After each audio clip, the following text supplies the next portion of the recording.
Hi there, Richard the Dick Coughlin, 616. In this video I'm going to be looking at a paper, a study if you will, that was conducted by an organisation in America called the Family Research Center. I don't know about you, but every time I hear the words family in any American organisation, a sudden chill goes down my spine as if I'm about to hear the most mindless, bigoted bile you've ever heard spouting out of a human being's mouth. And I'm afraid I was not mistaken in this case.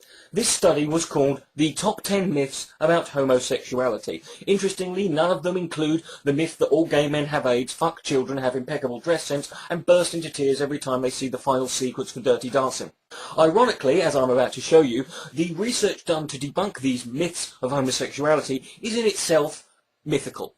But then saying that, when you're a Christian organisation and your entire religion is based on principally ancient mythology, I suppose we can't hold it against them for making one or two or several thousand mistakes, can we?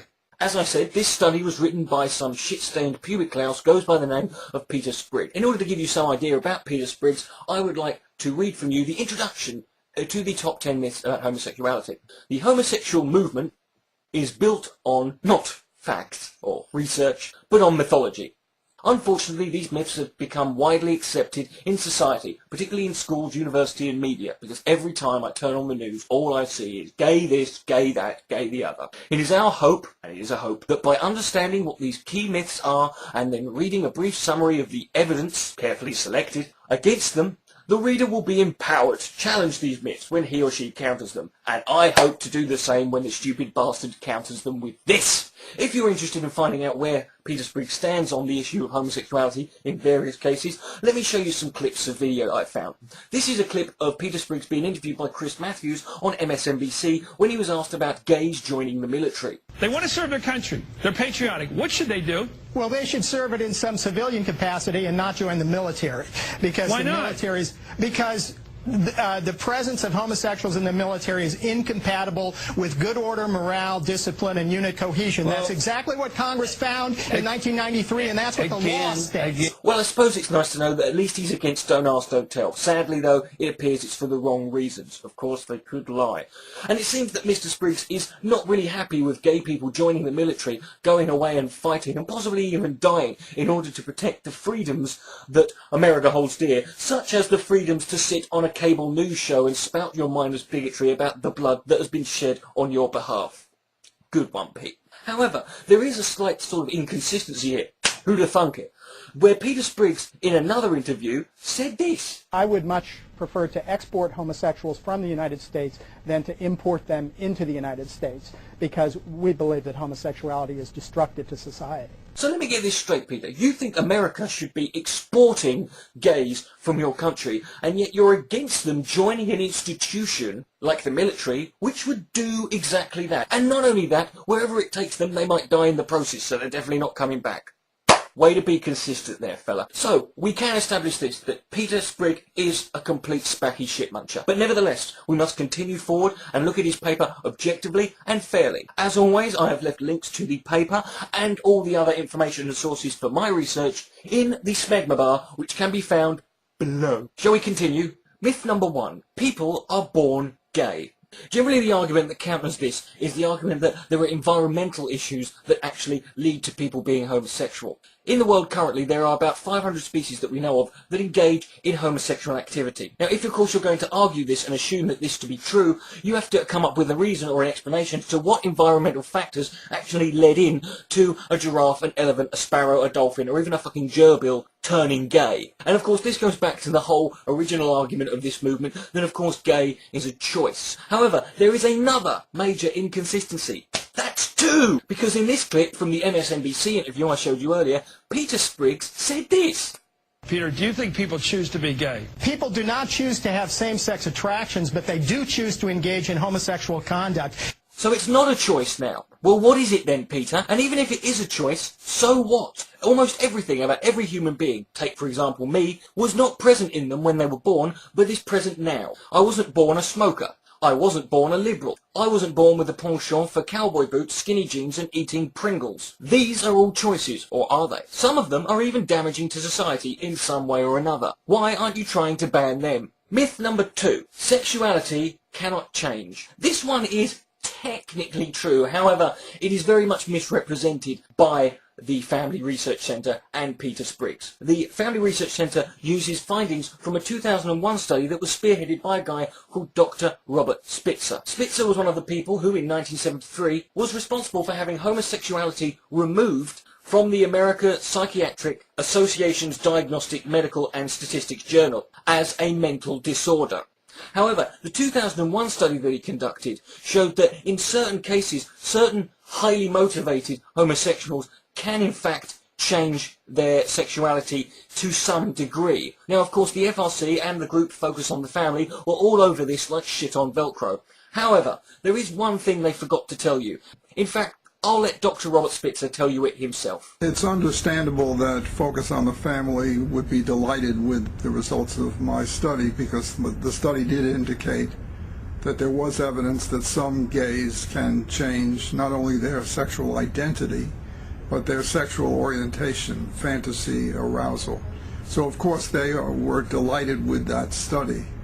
What they failed to mention, and it's not, I guess, a big surprise, is that in the discussion I noted that it was so hard for me to find 200 subjects to participate in the study that I have to conclude that although change is possible and does occur, it's probably quite rare. And of course they don't want to mention that.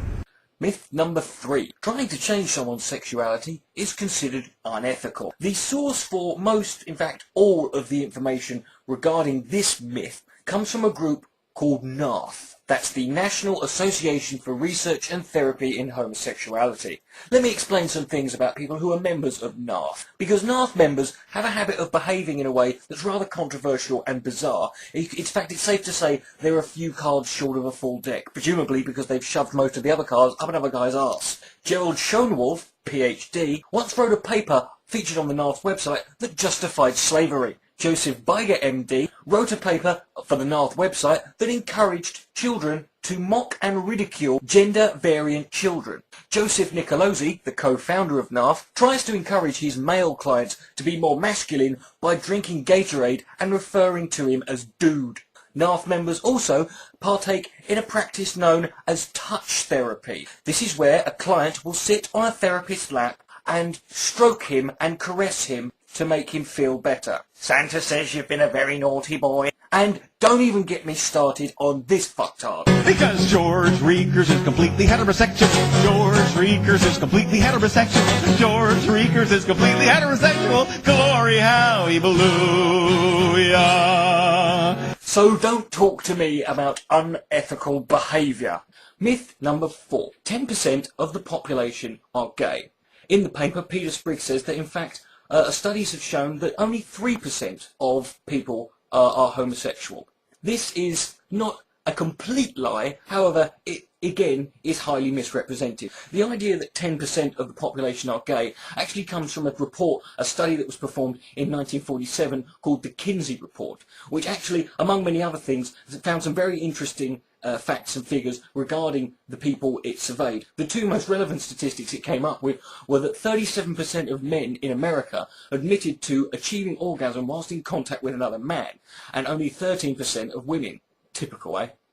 Tarts. The problem with Spriggs' survey and study that he shows that it's actually only 3% is not that it's not true, it's the fact that he's being very selective. The idea that 10% of the population are gay just comes from the fact that it's the easiest number to round up, because ultimately 10% of the people are not going to be gay everywhere you look. In fact, if you look at studies in state by state in America alone, you're going to realise that there are actually, depending on what state you're in, depends on what the percentage of gays are. For example, the highest percentage of homosexuals can be found, surprise, surprise, San Francisco, California, where it's 15.4%. In Orlando, Florida, it's 7.7%, whereas one of the lowest numbers is in Philadelphia, which is only 4.2%.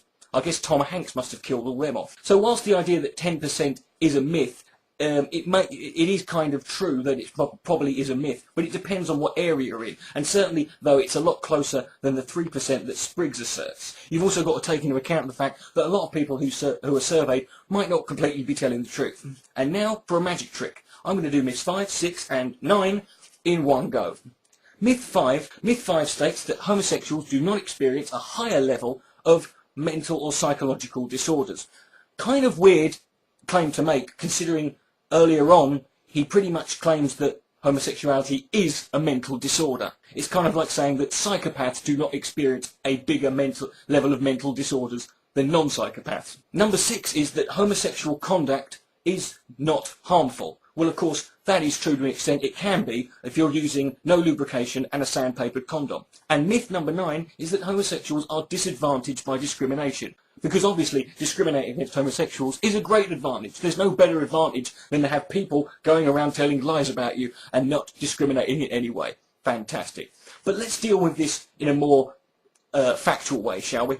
In the paper, Sprigg uses evidence from actually a pro-gay organisation to try and prove all of these claims to be true. Reading from 10 Myths About Homosexuals, even the Pro-Homosexual Gay and Lesbian Medical Association, the GLMA, which I thought was Gay and Lesbian Martial Arts, but there we go, acknowledges gay men use substance at a higher rate than general population, maybe because they're depressed all the time and want drugs, because they're fucking picked on by twats like you. Depression and anxiety appear to affect gay men at a higher rate, even though they don't suffer from more psychological disorders. Gay men have higher rates of alcohol dependence and abuse. They know how to party. That's why their parades are so much more fun. Gay men use tobacco at much higher rates than straight men.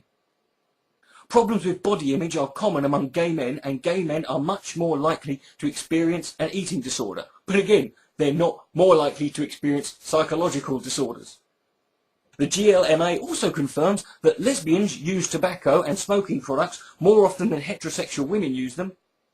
They also eat more minge, probably have more pubes in their teeth too. Alcohol use is higher among lesbians, and lesbians may use illicit drugs more often than heterosexual women. Homosexual activists attempt to explain these problems as a result of homophobic discrimination. Fags. However, there is a serious problem with that theory. There is no empirical evidence that such psychological problems are greater in areas where disapproval of homosexuality is more intense.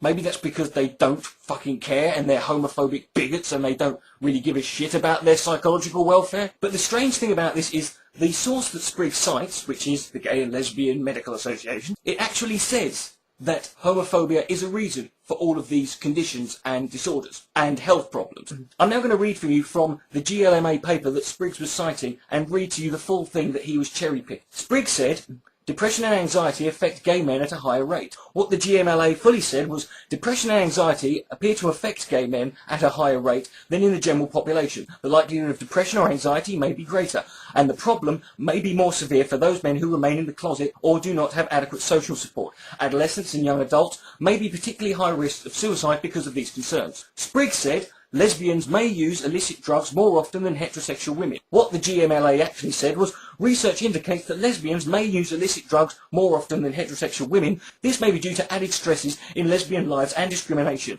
Lesbians need support from each other and from healthcare providers in order to find healthy releases, quality recreation, stress reduction and coping techniques. Mr. Sprigg, you are a Christian. Can I give you some advice? The 9th commandment is not an option. Myth number 7. Children raised by homosexuals are no different than those raised by heterosexuals. He claims, of course, that there is a greater high risk of depression and a greater high risk of suicide, and basically, if you're raised by queers, you're going to be fucked up. Again, he fails to admit the fact that there's a likelihood of kids being bullied or picked on or being the result of homophobic arseholes who've been brainwashed by cunts like him. Nevertheless, this doesn't really matter because, again, it's complete bollocks. According to the American Psychological Association and the National Association of Social Workers, there is, and I've got to make this clear, there is no evidence that the sexual orientation of one's parents or adoptive parents interferes with that child's psychological well-being.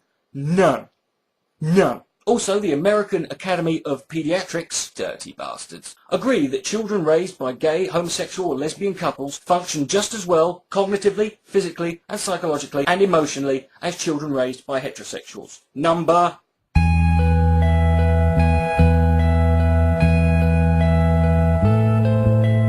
8. Homosexuals are more likely, get this, to molest kids than heterosexuals. From a personal note, I've already addressed this idea that I find it bizarre that someone would like to separate heterosexual paedophilia from homosexual paedophilia. Because if I have 2 kids, 1 girl, 1 boy, I'd rather they both didn't get raped.